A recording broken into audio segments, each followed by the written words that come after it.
ओम नमः शिवाय. अध्याय 3. मित्रसह राजांची कथा. श्री गोकर्ण महाबळेश्वर महात्म्य. श्री गणेशाय नमः. शिवजी तुमचा जय जयकार असो. तुम्ही मांगल्याचे धाम आहात. स्वभक्ताच्या हृदयाला संतोष देणारे आहात. सृष्टीरूपी फलधारी वृक्ष आहात आणि नाम व अनाम यांच्या पलीकडचे आहात. तुम्ही लक्ष्मीपती विष्णू यांच्या भगिनींच्या अर्थात देवी पार्वतीच्या मनाला आनंद देणारे आहात. तुम्ही षडाननांचे पिताजी आहात. रतिपती मदनांचे दहन करणारे आहात. तुम्ही ब्रह्मानंद आहात. तुमच्या भाळी तिसरा नेत्र आहे. तुम्ही संसारभयाचे निरसन करता. तुम्हीच त्रिपुरांचा अंत केलात. शिवजी तुम्ही सद्योजात, वामदेव, अघोर, इत्तत्पुरुष, ईशान, ईश्वर अशा अनेक नावांनी ओळखले जाता. तुम्ही अर्धनर व अर्धनारी या स्वरूपात संपूर्ण सृष्टीत अधिष्ठित आहात. गिरिजा म्हणजेच पार्वती, त्यांचे मन तुमच्या ठायी रमते. तुम्ही कैलासनाथ असून मस्तकी गंगा धारण करता व सर्परूपी भूषणे घालता. तुम्ही सर्वव्यापक आहात. मनाला मोहित करून त्याला आंधळे करणाऱ्या मदनांचे, कामदेवांचे दमन करणारे आहात. तुम्ही सर्वांच्या पलीकडचे आहात. निरंजन म्हणजे मलरहित आहात. तुम्ही सत्व, रज व तम या त्रिगुणांच्या पलीकडचे आहात. तुम्ही दुधाच्या फेसाप्रमाणे अत्यंत धवलवर्णाचे आहात. तुम्ही जगाला जीवन देणारे आहात. तुम्ही माझ्यावर कृपा करून दुसऱ्या अध्यायात शिवरात्रीचा महिमा वर्णन करून घेतलात, पण यापुढील कथेची रचना मी कशी करू? म्हणून हे पंचवदना, हे पंचमुकुट धारण करणाऱ्या शिवप्रभो, तुम्हीच मला प्रेरणा देऊन ही कथा माझ्याकडून वधवून घ्या. मित्रसह झाले कल्माशापत. नैमिषारण्यात महामुनी सूत सौनकादिकांना अत्यंत अद्भुत अशा शिवलीला वर्णन करून सांगत होते. त्यातील पुढील कथा भाग असा आहे. इक्ष्वाकु वंशात मित्रसह नावाचे भूपती होऊन गेले. ते अत्यंत तेजस्वी होते. त्यांना वेदांचे व शास्त्रांचे चांगले ज्ञान होते. ऐश्वर्य आणि पराक्रम यामुळे ते भूलोकीचे दुसरे इंद्रच होते. त्यांनी आपल्या विशाल सेनारूपी वस्त्राने जणू समस्त पृथ्वीलाच आवरण घातले होते. ते प्रतापसूर्य होते. त्यांच्यापुढे शत्रुरूपी नक्षत्रे पार मावळून गेली होती. एके दिवशी मित्रसह मोठे सैन्य घेऊन शिकारीला गेले. घोर अरण्यात प्रवेश करता त्यांच्या सैन्याच्या गोंधळामुळे तेथील श्वापदे घाबरून सैरावैरा पळू लागली. वाघ, लांडगे, अस्वले, सिंह, हरणे, हरिणी, वनगाई, वानरे, ससे, कोल्हे असे कितीतरी पशु कोलाहल करत धावू लागले. चातक, बदके, मोर, कस्तुरी मृग, रानमांजरे, बोके, मुंगूस, राजहंस, चक्रवाक असे अनेक वन्यजीव प्राणभयाने इस्ततः पळू लागले. त्यावेळी त्या महाराजांनी असंख्य प्राणी मारले. त्या मृगयेत त्यांच्याकडून एक महाभयंकर राक्षसही मारला गेला. तो गतप्राण होऊन पडला. हे त्या राक्षसांच्या भावाने दुरूनच पाहिले होते. त्याने त्याच क्षणी मी माझ्या भावांच्या मृत्यूचा सूड घेईन, या राजांना कपटाने धडा शिकवीन अशी घोर प्रतिज्ञा केली. मृगेहून मित्रसह राजा आपल्या नगरात परतले. त्यानंतर काही दिवस सरले. बंधूच्या मृत्यूने शोकाकुल झालेल्या त्या राक्षसाने आपली प्रतिज्ञा पूर्ण करण्यासाठी मायेने मानवी रूप घेतले. मग आचार्याला शोभतील अशी मलिन वस्त्रे परिधान करून आणि खांद्यावर पळी, झारे असे साहित्य घेऊन तो राजधानीत आला. त्याने राजाची भेट घेतली व म्हणाला, महाराज, मी निष्णात स्वयंपाकी आहे. माझ्या पाककलेची देव, मानव आदी सर्वच प्रशंसा करतात. सध्या काही काम मिळावे म्हणून मी इथे आलो आहे. मला तुमच्या सेवेची संधी द्या. त्यांच्या बोलण्यावर विश्वास ठेवून त्यांनी त्याला आपल्या स्वयंपाकगृहात आचार्य म्हणून सेवेत घेतले. त्यानेही उत्तमोत्तम पदार्थ बनवून त्यांचा विश्वास संपादन केला. काही दिवसांनी त्या भूपतींनी पितृश्राद्धासाठी कुलगुरू वसिष्ठांना आपल्या घरी आमंत्रित केले. त्यानुसार ते विधिपुत्र भोजनासाठी राजगृह आले. आचारी झालेला तो राक्षस मित्रासहांना धडा शिकवण्यासाठी योग्य संधीचीच वाट पाहत होता. त्याने आपला डाव साधला. त्याने गुप्तपणे नरमास शिजवले आणि ते भाज्यामधून मिसळून ऋषींना वाढले. सर्व ऋषीमध्ये वरिष्ठ असलेले वसिष्ठ त्रिकालज्ञानी होते. त्यांनी भाज्यामधून नरमास वाढलेले आहे हे क्षणात ओळखले. हे राजे इतके ज्ञानी असूनही त्यांच्याकडील आचारी राक्षस आहे हे यांना कसे ओळखता आले नाही याचे त्यांना खूप वैषम्य वाटले. त्या आचार्याला कटकारस्थानास वाव मिळाला म्हणून त्यांनी राजांनाच दोषी ठरवले आणि जागेवरून उठून त्यांना शाप दिला. म्हणाले, राजा, मी ब्राह्मण आहे हे माहीत असूनही तुम्ही मला नरमांस कसे वाढलेत? या पापकर्मामुळे तुम्ही राक्षस होऊन अरण्याचा संचार कराल. तिथे तुम्हाला काहीही खायला मिळणार नाही. हे शापवचन ऐकून मित्र संभ्रमात पडले. ते वसिष्ठांना म्हणाले, गुरुदेव, जे काही घडले त्यात माझा काय दोष? मी आचार्याला बोलावून आपल्या समक्षच विचारतो. त्यांनी त्याला बोलावण्यासाठी आपल्या सेवकांना धाडले, पण त्याआधीच तो लाचारी झालेला राक्षस गुप्तरूपाने वनात पळून गेला होता. तेव्हा हे त्यांचेच कारस्थान आहे हे त्यांनी ओळखले, पण त्यांच्या दुष्कृत्यासाठी जबाबदार धरून वसिष्ठांनी अकारण संतापाने आपल्याला शाप दिला म्हणून तेही रागावले. त्यांना प्रतिशाप देण्यासाठी त्यांनीही हातात जल घेतले. ते पाहून त्यांच्या पट्टराणी मदयंती पुढे आल्या. त्या पुण्यवान पतिव्रता, सुंदर, सुज्ञ व ज्ञानी होत्या. त्यांनी त्यांना अडवले. म्हणाल्या, नाथ, हे तुम्ही काय करत आहात? गुरूंना शाप देण्याचा शिष्यांना मुळीच अधिकार नाही, हे कसे विसरता? तुम्ही यांना शाप दिलात तर तुम्हाला एक कल्पपर्यंत नरक यातना भोगाव्या लागतील. ते ऐकून ते थांबले व म्हणाले, राजनी, तुम्ही खरोखर चतुर आहात. तुम्ही माझी अधोगती टाळलीत. आता माझ्या हातात असलेल्या या जलाचे काय करू? हे भूमीवर टाकले तर मी दग्ध होईल, ती धान्य उगवणार नाही. मग त्यांनी ते जल आपल्याच पावलावर टाकले. त्याच्या प्रभावाने त्यांचे दोन्ही पाय काळे पडले, त्यावर कोड उठले. तेव्हा मित्रसह राजा कल्मषापाद हे नाव ठेवले. वसिष्ठांनीही आधीचा वृत्तांत जाणून दयाबुद्धीने त्यांना उपशाप दिला. म्हणाले, राजा, 12 वर्षांच्या राक्षस योनीतून मुक्त होऊन तुम्ही पुन्हा स्वस्थानी याल. ते निघून गेल्यावर कल्मषपदाचे रूप पालटले. ते भयंकर राक्षस रूपाने अरण्यात संचार करू लागले. हे अहोरात्र भुकेने व्याकुळ असत व अन्य वन्य पशुपक्षी मारून खात असत, पण त्यांची भूक भागत नसे. ब्राह्मणीचा शाप. विशाल देहाचे, भारी शेंदूर लावलेले, अकराळ विक्राळ तोंडाचे, बाहेर दाढा आलेले, पिंजारलेल्या केसांचे, तांबरलेल्या डोळ्यांचे आणि राक्षसी रूपाचे कल्मषपाद क्षुधाक्रांत होऊन बरीच वर्षे त्या वनात हिंडत होते. एके दिवशी त्यांनी 12 वर्षाच्या एका सुंदर ब्राह्मणपुत्राला पाहिले. तो आपल्या लहानग्या पत्नीसह त्या वनामध्ये खेळत होता.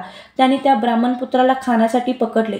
ते पाहून त्यांची पत्नी काकुळतीला आली व आपल्या पतीला जीवदान द्यावे म्हणून करून विलाप करत अत्यंत आर्ततेने त्यांना विनवण्या करू लागली. म्हणाली, अहो, तुम्ही पापकर्मे करणारे मित्र महाराज आहात आणि हा राक्षसदेह तुम्हाला ऋषीच्या शापाने मिळालेला आहे. गोब्राह्मणाचे रक्षण करते अशी तुमची थोर कीर्ती आहे, म्हणून माझ्या पतीला मारून ब्रह्महत्येचे पातक माती घेऊ नका. त्याला सोडा. ती ब्राह्मणी त्यांच्यासमोर गडबडा लोळली, त्यांचे पाय धरले व पुन्हा पुन्हा पदर पसरून त्याची करुणा भाकू लागली. म्हणाली, हे राजेंद्रा, माझ्यावर दया करा. माझ्या पतीला खाऊ नका. तुम्ही चतुर आहात, ज्ञानी आहात. या महापापाने तुम्हाला स्वर्ग मिळणार नाही. तिने त्या परोपरीने समजावले, पण त्यांना तिची दया आली नाही. ती आक्रोश करत असताना त्यांनी तिच्यासमोरच तिच्या पतीला ठार केले आणि त्यांचे मांस खाऊन तिथेच त्यांची हाडे टाकली. त्या दुःखाने ती ब्राह्मणी आकांत करू लागली आणि डोके जमिनीवर आपटून तोंडात माती घालू लागली. त्या समयी त्या एकाकी मनात तिचे सांत्वन करायला कोणीही नव्हते. शोकाने आणि संतापाने थरथर कापणाऱ्या त्या पतिव्रतेने राक्षस रूपातील कल्मषापदांना शाप दिला. म्हणाली, हे दुर्मती, तुम्ही दुष्टपणा करून माझे पतिसुख हिरावून घेतलेला, मला वैधव्याच्या खाईत लोटले. मी माझ्या पतीशी संग करण्यास उत्सुक असताना त्यांचा प्राण घेतलास. या अपराधाबद्दल तुम्हाला क्षमा नाही. आज तुम्ही राक्षस आहात, पण पुढे शापयुक्त होऊन पुन्हा राजा व्हाल, तेव्हा केवळ मदयंतीच नव्हे तर कोणत्याही स्त्रीशी संग केला तुमचा त्या क्षणी प्राण जाईल. तो शाप ब्रह्मा, विष्णू, महेश्वर यांनाही परत फिरतावा येणार नव्हता. ब्राह्मणीच्या मुखातून नीती अटळ वचन बोलून गेली होती. तिने रडत रडत आपल्या पतीच्या अस्थी गोळा केल्या आणि ती चिता रचून त्या अस्थिसह अग्निप्रवेश केला. वसिष्ठांनी दिलेला शाप भोगत असतानाच आणखी एक शाप त्या राजेंद्राच्या माती बसला होता. तो स्तंभित झाले. काय करावे हेच त्यांना सुचेना. मृगये-दरम्यान झालेल्या राक्षसांचा वध आपल्याला इतका महागात पडेल आणि अनिवार्य दुःख भोगायला लावेल असे त्यांच्या स्वप्नातही आले नसेल. असो, 12 वर्षे पूर्ण होताच राक्षस झालेल्या कल्मषापदांना पुन्हा पूर्वीचे रूप प्राप्त झाले. ते नगरात परतले. एका तपानंतर त्यांची व मदयंतीची भेट झाली, पण ब्राह्मणीच्या शापाने त्यांच्या अंतःकरणात असलेली चिंता त्यांना स्त्री सहवासापासून सारखी परावृत्त करत होती. ते राणीपासून जाणीवपूर्वक दूर राहत होते.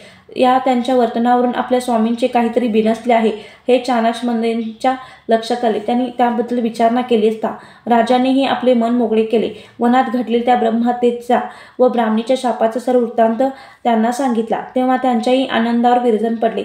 त्यांच्यासाठी ती फार मोठी दुःखद घटना होती. त्या कपाळ बडवत रडू लागल्या. म्हणाल्या, हाय रे देवा, कोणते पूर्वकर्म आडवे आले म्हणून पती सौख्याला मुकले. महाराज आपला निर्वश झाला.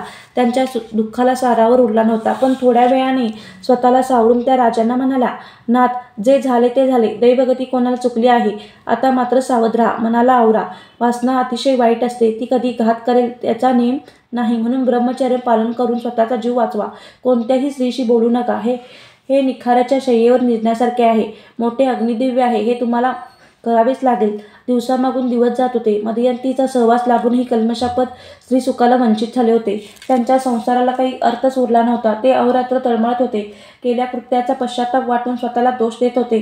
मुक्त संचारी वाघाला सापळ्यात पकडावे, नागांचे दात पाडून गारुड्याने त्याला दीन करून टाकावे, मदोन्मत बैलाला वेसन घालावी व मोठ्या हत्तीला धरून अंकुशाच्या माराने आवरावे, त्याप्रमाणे त्या शापामुळे त्या बलाढ्य भूपतीची हीनदीन अवस्था झाली होती. वंशवृद्धीचाही प्रश्न होताच. त्यांनी धर्मशास्त्र पाहिले तेव्हा अशा संकटकाळी गुरुकडून योग पद्धतीने आपल्याच पत्नीच्या गर्भातून पुत्र उत्पत्ती करता येते आणि धर्मशास्त्राने अपवाद म्हणून ही सवलत दिलेली आहे हे कळताच त्यांना हायसे वाटले. त्यांनी वसिष्ठाची भेट घेतली आणि त्यांना आपली व्यथा सांगून मदयंतींना भोगदान देण्याची विनंती केली. त्यांनी ते मान्य केले. त्यांच्यापासून राज्ञीचा एक दिव्य पुत्र झाला. वंशवृद्धीची चिंता मिटली असली तरी मूळ समस्या तशीच होती. कल्मषापात मनोमन उबगले होते. त्यांच्या मनात सारखे गृहत्यागाचे विचार येऊ लागले. म्हणून सर्व प्रकारच्या राजविलासाचा त्याग करून ते अरण्यात निघून गेले. त्यांच्या मनात कामना वासना उठत असे. त्यावेळी ते विवेकरूपी अंकुशाने त्या कामनारूपी हत्तीला प्रयत्नपूर्वक आवरायचे. स्वतःला समजावायचे. म्हणायचे, ज्यायोगे आपल्याला मृत्यू येऊन आपल्या पत्नी विधवा होतील ते कृत्य आपण कधीच करायचे नाही. आपली कर्मगतीच गहन आहे. त्याला कोण काय करणार. त्यामुळे प्रारब्धात जे भयंकर भोग लिहिलेले आहेत ते भोगल्याशिवाय आपली सुटका नाही. इथे देवाला दोष देण्यातही काही अर्थ नाही. अशा प्रकारे कल्मषापात अत्यंत उदास होऊन रानावनात हिंडत असताना एक भयंकर पिशाच आपल्या पाठीशी सतत उभे आहे हे त्यांच्या लक्षात आले. त्यांच्याकडून पूर्वी ब्राह्मण दाम्पत्य मारले गेले होते. ती ब्रह्महत्यात पिशाच रूपाने त्यांच्या मागे लागली होती. ते कुठेही गेले, जागे झाले असले, झोपलेले असले तरी ते पिशाच त्यांचा पिच्छा सोडत नव्हते. आपल्या भयंकर दाढांचा करकरा आवाज करत ते त्यांना भेडसावत असे. त्या ब्रह्महत्यारूपी पिशाचापासून सुटका व्हावी म्हणून त्यांनी अनेक प्रयत्न केली. खूप दानधर्म केला, पण उपयोगात झाला नाही. गौतम ऋषीची भेट. अशा प्रकारे मनात हिंडता हिंडता एके दिवशी कल्मषापात मिथिला नगरीजवळ आले. तिच्या परिसरात अनेक प्रकारचे वृक्ष होते. फळांनी बहरलेली फळझाडे आणि फुलांनी डवरलेली फुलझाडे होती. त्या वनस्त्रीचे ते वैभव पाहून त्यांना आल्हाद वाटला.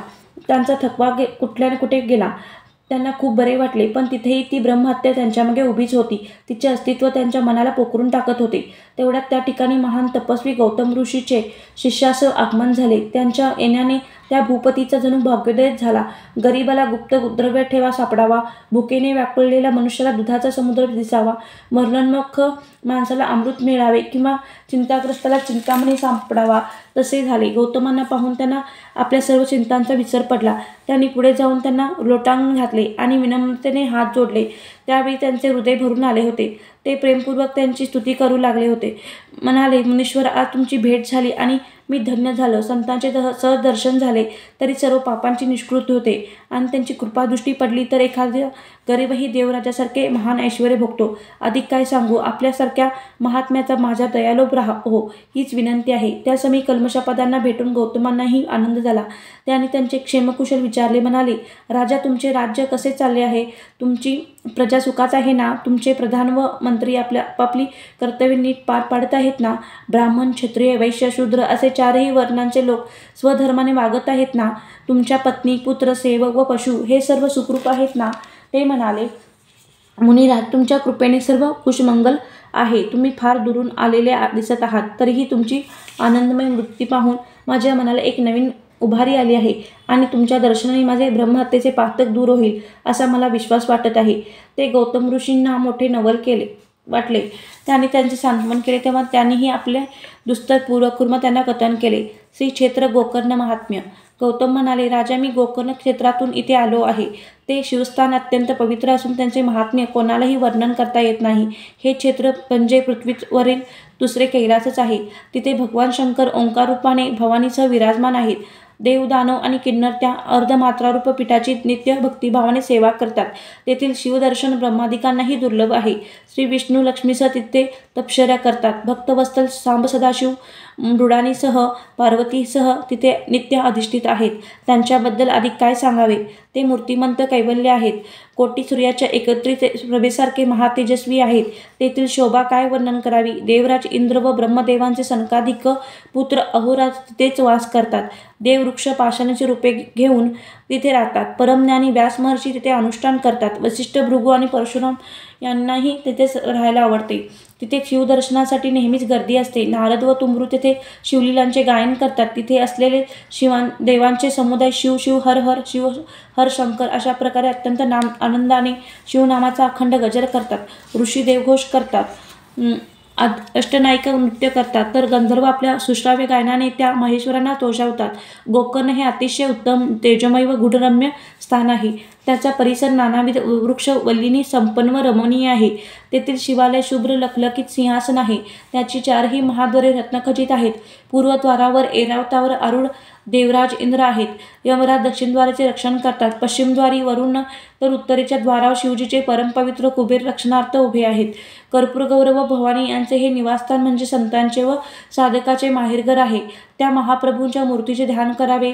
त्यांच्या भोवती असलेल्या महासिद्धीचे पूजन करावे. त्यांच्या भोवती असलेली आवरण देवता कात्यायनी व अष्टभैरव यांची पूजा करावी. तिथे अष्टवसु, अष्टद्विपाल, एकादश व रुद्र व द्वादश आदित्य हात जोडून अहर्निश उभे असतात. अष्टसिद्धी व नवनिधी तिथेच राहून विनम्र भावाने भगवान शंकराची आराधना करतात. राजा मीही नेहमी तिथेच राहतो. इतर क्षेत्री लाखो वर्षे केलेली तपश्चर्या ही गोकर्ण क्षेत्रात केलेल्या एका दिवसाच्या तपाएवढी असते. जिथे जप तपादी कर्मे केल्याने ते सदाशिव लगेच प्रसन्न होतात. तिथे सोमवार, अमावस्या, संक्रांत, प्रदोष व पर्वकाळी समुद्रस्नान केल्याने तिथे तीर्थस्थानाचे पुण्यफल प्राप्त होते. पूर्वी रावण, कुंभकर्ण, बिभीषण यांनी तिथे शिव अनुष्ठान केले होते. मोक्षप्राप्ती करून देणारे हे निर्वाणलिंग रावणाने कैलासावरून तिथे आणले आणि गणपतीने त्यांची स्थापना केली. सुतमुनी शौनकादिकांना मित्रसह राजांची कथा सांगत होते. त्यात ओघाने गोकर्ण महात्म्य सांगितले. ऐकून उपस्थित श्रोत्यांची जिज्ञासा वाढली. ते म्हणाले, महाराज, शिवलिंग स्थापनेची ती कथा ऐकण्यास आम्ही अगदी आतुर झालो आहोत. म्हणून त्याविषयी सविस्तर सांगा. मित्रसह राजांची कथा त्यानंतर सांगा. श्रोत्यांच्या आग्रहावरून सूतजी जो कथाभाग सांगितला तो असा आहे. महाबळेश्वराची कथा. कैकसी या रावणाच्या मातोश्री त्या शिवभक्त असल्यामुळे नित्य शिवाराधना करायच्या आणि शिवलिंगाची पूजा झाल्याशिवाय पाणी ग्रहण करायच्या नाहीत. रावणांचे कल्याण व्हावे आणि त्यांना सर्वत्र विजय मिळावा म्हणून त्या पंचधान्याच्या पिठाचे शिवलिंग तयार करून त्यांची पूजा करायच्या. तेव्हा त्यांच्या उपासनेत रावण बलाढ्य होत झाले. तर ते कोणालाही ऐकणार नाहीत. ते स्वर्गावर स्वारी करून आपल्यालाही पदच्युत करतील असा विचार करून देवेंद्रांनी ते शिवलिंग कपटाने समुद्रात बुडवले. त्यामुळे कैकसी निराश झाल्या. त्यांनी अन्नोदक वर्ज्य केले. रावण मातृभक्त होते. त्यांनी त्याची समजूत काढली. म्हणाले, आई, चिंता करू नको. मी कैलासावर जाऊन शिवजीकडून त्यांचे आत्मलिंगच मागून आणतो. तुम्ही त्याची पूजा करा.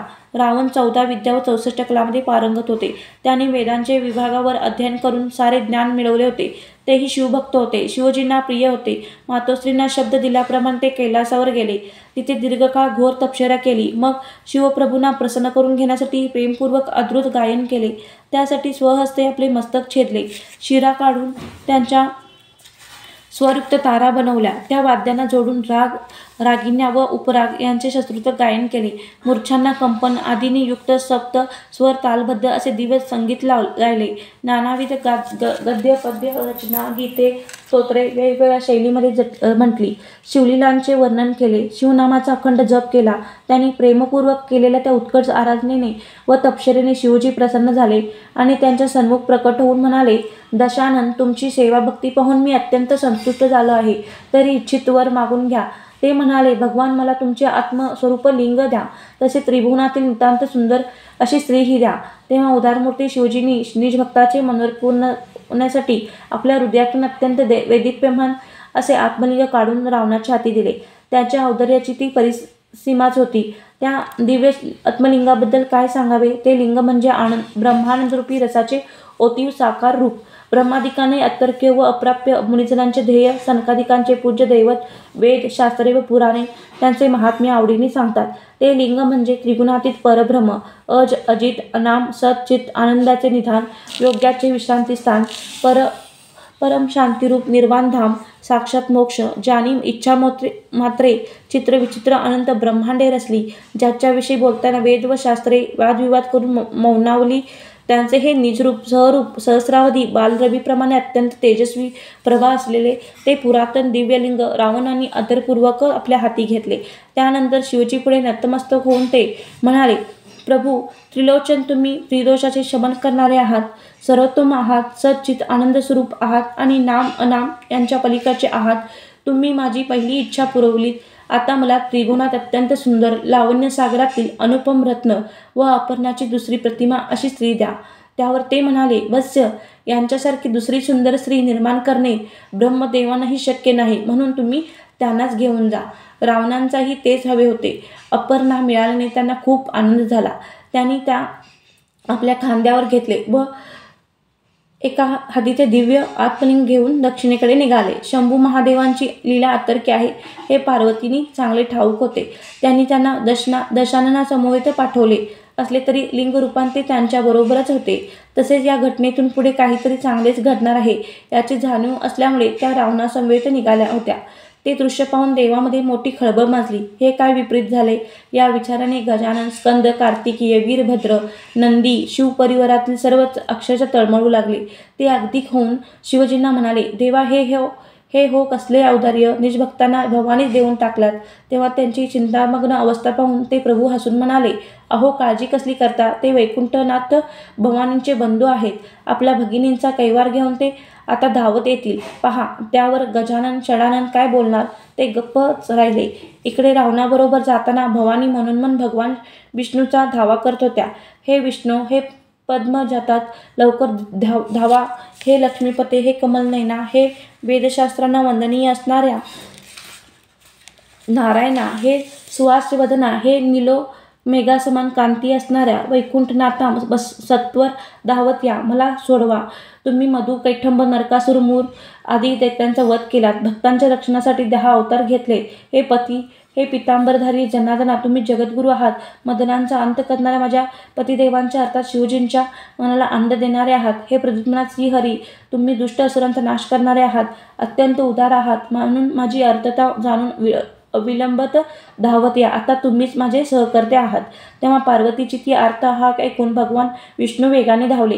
ते ब्राह्मणाचे रूप घेऊन रावणाच्या मार्गात उभे राहिले आणि म्हणाले, दशानन, तुम्ही धन्य आहात. त्या दिव्यस्वरूप देवी तुम्हाला कुठे मिळाला? ते म्हणाले, विप्रवर्य, या पार्वती आहेत आणि स्वतः शिवजींनीच मला दिल्या आहेत.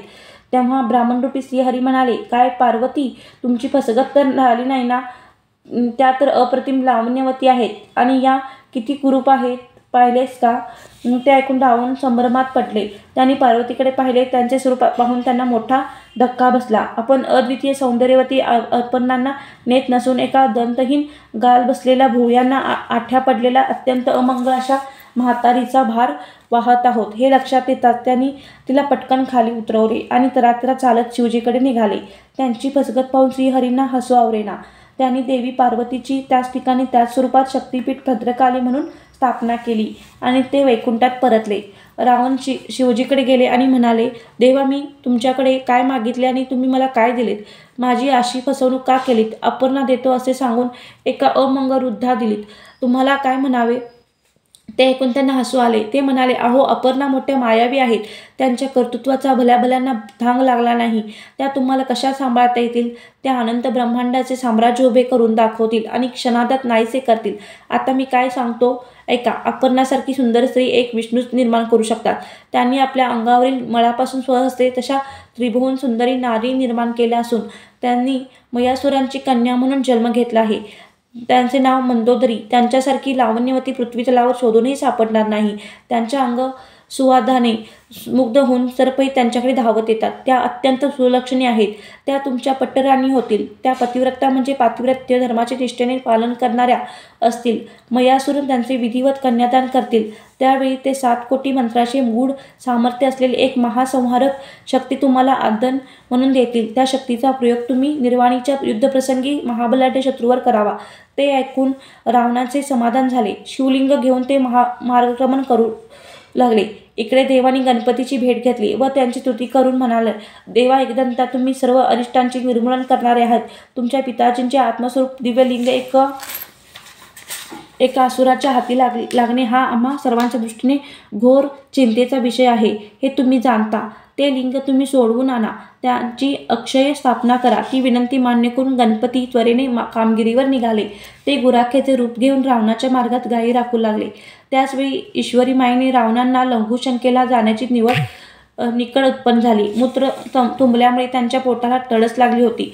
ते एक एक पाऊल मोठ्या कष्टाने पुढे टाकत होते. स्वतःचे आत्मलिंग देताना शिवजींनी त्यांना हे लिंग तुम्ही जमिनीवर अजिबात ठेवायचे नाही असे आधीच बजावून ठेवले होते. त्यामुळे काय करावे हेच त्यांना सुचेना. लिंग हातात घेऊन लघुशंका करावी हेही योग्य वाटेना. शेवटी निरुपाय होऊन त्यांनी आजूबाजूला कोणी दिसते का पाहिले. जवळच सिद्धिबुद्धी प्रदायक गजानन भालवी प्रवेशाने गुरे राखत होते. त्यांना पाहून रावणांना असे वाटले. त्यांनी हाका मारून गुरे राखणाऱ्या त्या बालपिपरांना जवळ बोलावले व म्हणाले, बाळ, मला लघुशंकेला जायचे आहे. मी जाऊन येईपर्यंत हे पवित्र शिवलिंग तुम्ही थोडा वेळ हातात धरा. त्यावर ते म्हणाले, महोदय, माझ्या गायी रानावनात पळतात म्हणून त्यांच्यावर सारखे लक्ष ठेवावे लागते. तुम्हाला लघुशंकेला किती वेळ लागेल कोणास ठाऊक. त्या समयी लंकापतींना कधी एकदा आडोशाला जातो असे झाले होते. ते म्हणाले, लघुशंकेला कितीचा वेळ लागतो.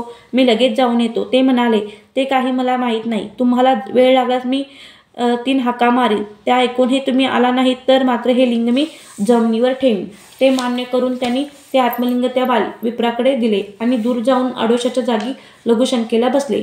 गणपतीचे चरित्र अत्यंत अगाध आहे. भगवान शंकराची सेवा उपासना करता यावी म्हणून साक्षात विष्णूच गणेश रूपाने शंभूचे पुत्र म्हणून अवतरले होते. असो, रावण लघुशंकेला गेल्यावर त्यांनी अशी अद्भुत माया रचली की त्यांची लघुशंका संपता संपेना. आता येतो असे सांगून गेलेले लंकेश बराच वेळ झाला तरी परतून आले नाहीत. घटकाभर वाट पाहिल्यावर गणेश त्यांना म्हणाले, अहो, झाले की नाही. माझ्या गायी दूर गेल्या आहेत.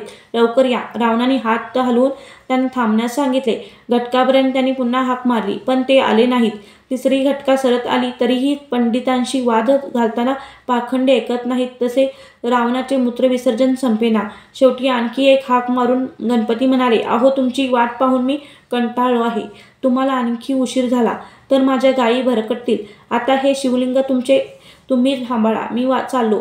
ते ऐकून रावणांनी त्यांना परावृत्त करण्याचा खूप प्रयत्न केला पण त्यांनी त्यांचे ऐकलेच नाही. त्यांनी ते आत्मलिंग खाली जमिनीवर ठेवले. भूमीचा स्पर्श होताच ते तिच्याशी एकजीव झाले. अगदी दृढ बसले. त्याला ब्रह्मादिकाही हलवू शकत नाही. तिथे इतरांची काय व्यथा. रावण तसेच उठले आणि रागारागाने पाय आपटत धावले. त्यांनी त्याच अपवित्र स्थितीत लिंगाला उपटण्याचा प्रयत्न केला. त्यामुळे पृथ्वी हादरू लागली पण शेवटी सर्व खटपट वाया गेली. अनंत देहकष्ट सोसून प्रयत्नपूर्वक मिळवलेले ते आत्मलिंग असे डोळ्यादेखत गमवावे लागले. त्यांना निरीक्षित खूप दुःख झाले. ते क्रोधाने बेभान झाले आणि त्या गुराखी ब्राह्मण बालकांना पकडून जबरदस्त शिक्षा करावी म्हणून मोठ्या आवेशाने त्याचा पाठलाग करू लागले. ते पाहून गायीच्या मागे धावणारे गजानन अचानक अदृश्य झाले. गायीही भूगर्भात गुप्त होऊ लागल्या. रावणाने धावत जाऊन एका गायीचा कान पकडला व तिला वर ओढण्याचा शर्थीचा प्रयत्न केला पण काही उपयोग झाला नाही. शेवटी त्याने त्या शिवलिंगाची तिथेच पूजा केली. ते लिंग महाबल या नावाने प्रख्यात झाले. लोक त्या शिवपीठाला गोकर्ण महाबळेश्वर म्हणून ओळखू लागले. रावण निराशेने लंकेस परतले. त्यांनी आपल्या मातोश्रींना सर्व वृत्तांत सांगितला. तेव्हा लिंग आणता आलेले नसले तरी त्यांनी केलेले प्रयत्न प्रामाणिक होते म्हणून कैकसींनी त्यांचे कौतुकच केले. तेव्हापासून त्याही नित्यनेमाने तिथे जाऊन शिवपूजन करू लागल्या. रावण, कुंभकर्ण व विभीषण तिथेच अनुष्ठान करत असत. त्या पुण्यप्रभावानेच दशनानांनी देवावर विजय मिळवला. शिवजींच्या वरदानामुळे मायासुरांनी आपल्या कन्यका कंदोदरी यांचा विवाह लंकापतीशी लावून दिला आणि त्या प्रसंगी महाप्रबळ शत्रूलाही परास्त करू शकेल अशी अमोघ शक्ती आदन म्हणून दिली. रावणाचा वंश खूप वाढला. त्यांना अनेक पुत्र व नातू होते. इंद्रजितासारखा पराक्रमी पुत्र, 18 औक्षहिणी सैन्यभार, अपार संपत्ती आणि सर्व प्रकारचे ऐश्वर, या सर्व गोष्टी त्यांना श्रीक्षेत्र गोकर्ण महाबळेश्वर येथे केलेल्या शिव अनुष्ठानामुळेच प्राप्त झाल्या होत्या. गौतम ऋषी मित्रसह राजांना म्हणाले, हे नृपोत्तमा, असे आहे गोकर्ण क्षेत्राचे महात्म्य. ते ब्रह्मादिकांनाही वर्णन करता येत नाही. इथे शिवजीचे आदिलिंग गणेशांच्या हस्ते स्थापन झालेले असल्याने देव आणि ऋषी त्यांची भावभक्तीने पूजा करतात. आम्ही तिथूनच आलो आहोत. मिथिलेच्या राजाने यज्ञयागाचे आयोजन केलेले आहे. त्यांच्या निमंत्रणावरून आम्ही येथे येत असताना मार्गामध्ये एक अद्भुत घटना घडली. ती तुम्हाला सांगतो ऐका. पापी स्त्रीचा उद्धार. इथे येत असताना आम्ही एका विशाल वटवृक्षाखाली विश्रांतीसाठी बसलो होतो. तिथे एक पापी स्त्री राहिली. तिचे स्वरूप अत्यंत इतके अमंगळ होते की कोणालाही शिसारी यावी. जन्मापासून आंधळी, त्यात बहिरेपणा, सर्वांगाला कुष्ठरोग झालेला, शरीरावर ठिकठिकाणी जखमा होऊन त्यात किडे पडलेले, त्यामुळे येणारी असह्य दुर्गंधी, हातापायाची बोटे गळून गेलेली, दात नाहीत, कान व नाक झडून गेलेले, कातडी झडून गेलेली, तहान भुकेने व्याकुळ झालेली आणि वस्त्रहीन अशी ती स्त्री आपली पूर्वीची महापातके भोगत धुळीत लोळत पडली होती. तिचे मरण जवळ आले होते. तेवढ्यात आम्हाला आकाशातून एक लखलखीत दिव्य विमान येताना दिसले. तिला नेण्यासाठी ते शिवजींनी पाठवले होते. त्यात 5 मुखे व 10 हात असलेले 4 शिवदूत बसले होते. त्यातील एक दूत कोटी सूर्याप्रमाणे अत्यंत तेजस्वी होते. दुसरे चंद्राप्रमाणे शीतल प्रभा असलेले होते. तिसरे अग्नीसारखे दाहक वाटत होते. तर चौथ्यांच्या भाळी चंद्रचकोर विराजमान होती. त्या विमानातील वादक तंत, वितंत, घन व सुस्वर अशी 4 प्रकारची वाद्ये वाजवित होते. अष्टनायिका मनोहर नृत्य करत होत्या. गंधर्व आणि किन्नर शिवमहात्म्य गात होते.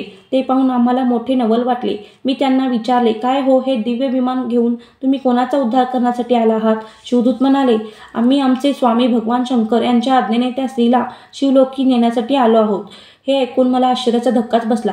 मी पुन्हा विचारले, ही पातकी स्त्री आपल्या पूर्वजन्मकृत पापांचे भयंकर फळ भोगत आहे आणि हिची दुर्दशा प्रत्यक्ष दिसतच आहे. तुम्ही हिला कोणत्या पुण्याने शिवलोकी नेत आहात ते कृपा करून सांगा. शिवदूत म्हणाले, ऋषीवर्य, पूर्वजन्मी ही स्त्री केकय नावाच्या ब्राह्मणाची कन्या होती. तिचे नाव सुमित्रा. तिला आपल्या सौंदर्याचा खूप गर्व होता. ती कोणालाही जुमानत नसे. पित्याने तिचे लग्न लावून दिले, पण ती बालपणीच विधवा झाली. तारुण्यात पदार्पण केल्यावर ती स्वधर्म विसरली आणि शरीराची भूक भागवण्यासाठी वाममार्गाला लागली. परपुरुषाशी चोरून संबंध ठेवू लागली. पित्याने तिला समजवण्याचा खूप प्रयत्न केला, पण तिने त्यांचे ऐकले नाही. त्याने तिला शिक्षाही केली, पण तिचे वर्तन सुधारले नाही. याचा व्हायचा तोच परिणाम झाला. जार कर्मामुळे ती गरोदर राहिली. ही गोष्ट षटकर्णी होताच सर्व लोक तिची निंदा करू लागले.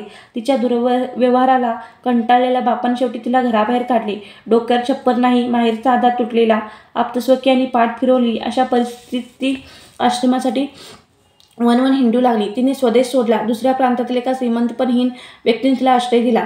तिच्याशी लग्न केले. आता भविष्य चिंता नव्हती. पैसा अडका हाती खेळत होता. त्यांच्यापासून तिला अनेक मुले झाली. त्यांच्या घरी मद्यमांसाला तोटा नव्हता. मग ती ही मांसभक्षण करू लागली. मद्याच्या धुंदीत मस्त राहू लागली. अशा प्रकारे विप्रकन्या म्हणून जन्मली सुमित्रा पथभ्रष्ट होऊन निषिद्ध आचरण करू लागली. एके दिवशी तिचा पती आपल्या सर्व नोकरांना घेऊन शेतावर गेला होता. घरी ती एकटीच होती. त्यावेळी तिला भूक लागली म्हणून ती मद्याच्या धुंदीतच उठली. तिचे डोळे उघडत नव्हते व तिला तोलही सावरता येत नव्हता. तिने हातात चुरा घेतला आणि बोकड समजून चुकून एक गोवंशच मारला. तेव्हा त्या वासराचे केविलवाणे ओरडणे व त्यांच्या मातेचे आर्त हंबरणेही तिला ओळखता आले नाही. तिने त्याची मान कापली आणि त्याला घरात नेले. थोड्या वेळाने तिची धुंदी उतरली. आपण बोकडाऐवजी एक वासरू मारलेले पाहून ती एकदम उद्धारली. शिव शिव, माझ्या हातून नकळत हे काय विपरीत कर्म घडले. त्या समयी गोवंश मारला म्हणून तिला वाईट वाटत होते, पण भुकेचे काय, ती स्वस्थ बसू देईना. तिने अर्धे वासरू कापून शिजवले. त्यातले थोडे मांस खाल्ले. मग वासराचे कल्लेवर बाहेर टाकून दिले व ओरडा करून, काल रात्री आमचे वासरू वाघाने खाल्ले असा बोबाटा केला. कालांतराने सुमित्रा मरण पावली. तिने आयुष्यभर केलेली कुकर्मे, गोवंशवध व गोमांस भक्षणापदी महापापे, त्यामुळे यमदूतांनी तिला निर्दयपणे मारहाण करत यमलोकी नेले. तिला कुंभीपाक नावाच्या भयंकर नरकात टाकले. तेथील तलवारीसारखे टोकदार गवत उगवलेल्या रानातून फिरवले. तेथील तापलेल्या भूमीवर लोळवले. तप्त खांबला बांधले. अशा प्रकारे तिला अनंत यातना देऊन झाल्यावर यमराजांनी चित्रगुप्तांना विचारले, हिच्या गाठीशी काही पुण्य आहे की नाही. ते म्हणाले, गायीचे वासरू मारल्यावर तिने शिव शिव असे म्हणून क्षणभर पश्चाताप केला होता. त्या समितीने घेतलेले शिवनाम एवढेच तिचे पुण्य आहे. मग तिने एकदाच घेतलेल्या शिवनामाच्या पुण्याने यमराजाने तिला अन्य योनीत न घालता पुन्हा मनुष्य योनीतच स्त्री म्हणून जन्माला घातले. पण मनुष्य जन्म मिळाला तरी गर्भात असल्यापासून ती आंधळी होती, कुलक्षणी होती. ती मलमूत्रात लोळायची, लोकांनी टाकलेले व कुत्र्याने उष्टवलेले अन्न खायची. लहान असतानाच तिचे आई वडील वारले. ती निराधार व अनाथ झाली. हातात काठी घेऊन गावोगावी भीक मागून हिंडत लागली. त्यातच तिला कुष्ठरोग झाला. उपासमारी व भयंकर व्याधी यामुळे तिला जीव नकोसा झाला. एकदा रात्रीच्या पर्वकाळी शिवदर्शन घेण्यासाठी असंख्य यात्रेकरू श्रीक्षेत्र गोकर्णात जात होते. वाद्य वाजत होती. शिवभक्त शिवनामाचा गजर करत होते. त्यांच्या मागे ही सुद्धा हळूहळू जाऊ लागली. तिथे गेल्यावर भद्रकालीच्या देवाजवळ बसली आणि हात पसरून, मी पापिनी आहे, माझ्यावर दया करा, मला भूक लागली आहे, काही द्या, खायला द्या असे म्हणून लोकांकडे भीक मागू लागली. तिच्या हाका ऐकून लोकांना तिची दया येत होती. पण तिला झालेला कुष्ठरोग व त्यामुळे तिच्या अंगाला येणारी असह्य दुर्गंधी यामुळे कोणीही तिच्यापाशी फिरकले नाही. प्रदक्षिणा करणाऱ्या एका भक्ताने मात्र तिच्या हातावर बेलाचे पान ठेवले. ती खाद्यवस्तू नाही म्हणून ती चिरपडली. तिने ते पान रागाने भिरकावून दिले. ते वाऱ्याने ओढून एका शिवलिंगावर पडले. अशा प्रकारे तिला शिवरात्रीच्या पर्वकाळी यात्रा, उपोषण, बिल्वदलाने पूजन, शिवभक्ताचा सहवास व जागरण घडले. लोक शिवनाम घेत असताना ही सुद्धा त्यांच्यासारखेच नामस्मरण करत होती. ती आता त्या वडाखाली येऊन पडली आहे. हे या नकळत घडलेल्या पाप पुण्य कर्मामुळे तिची पूर्वजन्मीची सर्व पापे नष्ट झाली आहेत, म्हणून आम्ही तिला नेण्यासाठी आलो आहोत. गौतम ऋषी मित्रसह राजांना त्या स्त्रीचा वृत्तांत सांगत होते. ते पुढे म्हणाले, हे नृपती, शिवगणाने आम्हाला तिचा पूर्ववृत्तांत सांगितला. तेवढ्यात तिने आमच्या देखत रोगाने जर्जर झाले त्या देहाचा त्याग केला. गोकर्ण क्षेत्र मरण आले तेही तिचे सद्भाग्याचं पूर्वदेहातून बाहेर येता तिला दिव्य शरीर प्राप्त झाले. शिवगणांनी तिला सन्मानाने शिवलोकी नेले. तिचे जन्मकल्याण झाले. म्हणून माझे तुम्हाला असे सांगणे आहे की तुम्ही आदरपूर्वक गोकर्णात जा. तिथे शिवरात्रीस पार्वतीसह महाबळेश्वराची बिल्वपत्राने पूजा करा. तिथे तुमच्या चिंतेचे निवारण होईल. शिव महाप्रभूंच्या कृपाप्रसादाने तुम्ही ब्रह्महत्येसारखे पातक व ब्राह्मणीचा शाप यातून मुक्त व्हाल. गौतमांनी केलेल्या मार्गदर्शनामुळे मित्रसह राजांना मोठे समाधान वाटले. त्याने त्यांना नमस्कार केला. त्यांचा निरोप घेऊन ऋषीवर्य शिष्यासह जनकाच्या यज्ञासाठी मिथिला नगरीस गेले आणि मित्रसह गोकर्ण क्षेत्राकडे निघाले. मित्रसह राजांचे शिवलोकी गमन. गोकर्ण क्षेत्रात प्रवेशल्यावर त्या भूपतींना अगदी धन्य वाटले. तेथील पावित्र्य पाहून इथे शिवकृपेने आपला नक्की उद्धार होणार अशी त्यांची खात्री झाली. त्यांनी शिवरात्रीस उपोषण केले. महाबळेश्वरांचे दर्शन घेऊन त्यांची भक्तिभावाने यथासंग पूजा केली. या सेवेने ते उमानात अत्यंत प्रसन्न झाले. त्यांच्या प्रसादाने राजांच्या मागे लागलेले ब्राह्मण दाम्पत्याच्या हत्येचे पातक नाहीसे झाले.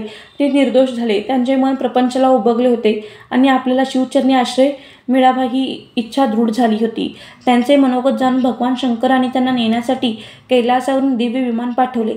त्यात परम तेजस्वी आणि अनंत विजांच्या एकत्रित दीप्तिमान समान दिव्य विग्रहकांती असलेले शिवगण बसले होते. त्यांनी राजांना सन्मानाने व विमानात बसवले.